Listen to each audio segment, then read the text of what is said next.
Hi friends, நான் இன்னைக்கு வந்துட்டு டியூஷன் வச்சுருக்கேன். டியூஷனில் வந்துட்டு சின்ன பசங்களெலாம் கூட்டிகிட்டு வந்து உட்கார வச்சு 1 2 3 ABCD எல்லாம் எழுத வச்சுருக்கிறேன். இவன் எழுதவே மாட்டேன்னு அடம் பிடிச்சான். கஷ்டப்பட்டு எழுத வச்சுருக்கிறேன் அவனுக்கு பிடிச்ச சாமி பேர்லன்னு சொல்லி.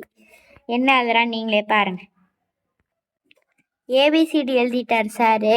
கரெக்டாக தான் எழுதியிருக்கான். 1 2 3 எழுதிட்டு இருக்கான். 100 மட்டும் எழுத சொன்னேன். 1லேருந்து 100 வரைக்கும் எழுத சொன்னேன். எழுதிட்டா.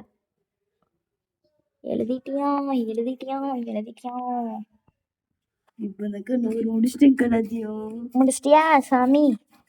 சரி குடு குடு குடு குடு குடு குடு குடு குடு குடே. 1 2 3 4 5 6 7 8 10 11 12 13 14 15 16 17 18 19 20. இது என்னது இது? இது என்னது இது? முட்டைக்கோழி 20 இப்படி போடணும். ஓகேவா? அப்புறம் வேற என்ன தப்பு? ஓகே ஓகேவா? நீ எத்தனை மார்க்குனா 100க்கு 99. எதுக்குடா எனக்கு ஒரு சோதனை? 1 2 3 கூட ஒழுங்கா இந்த சாருக்கு ஒரு மிஸ்டேக் நல்லா படிக்கணும். ஓகே 1 2 3 மறுபடியும் டெஸ்ட் வைக்கிறேன். எழுது. இப்போ பாருங்க பாப்பா எவ்வளவு செலவழிக்கிறேன்னு. அந்த காலத்தில் வந்து குழந்தைய ஈஸியாக பெற்று வளர்த்துக்கலாம்.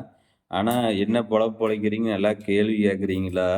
அந்த காலத்தில் வந்து நம்ம சாப்பிட்றவங்க சாப்பாடு இருக்காது. ஆனால் இப்போ பாருங்க 100 ரூபா பாப்பாட்டு கொடுத்த என்னென்ன வாங்கியிருக்கான்னு மட்டும் பாருங்க. காமிச்சிரு.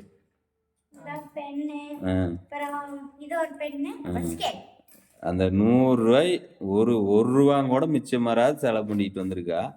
நீங்கள் இதை என்ன சொல்லுவீங்க சொல்லுங்க. ஏன் இப்போ என்கிட்ட பேனா வாங்கணுன்னு தான் சொன்னீங்களா? ஸ்கேலு எத்தனை ஸ்கேலை உடைச்சு அக்கடை வீசுற? எத்தனை பேனா வாங்கி கொடுத்துருப்ப சொல்லு. அந்த காலத்தில் வருமானம் கம்மியாக இருந்தாலும் செலவே அதிகமாக ஆகாதுங்க அக்கா. சரிங்க சரி.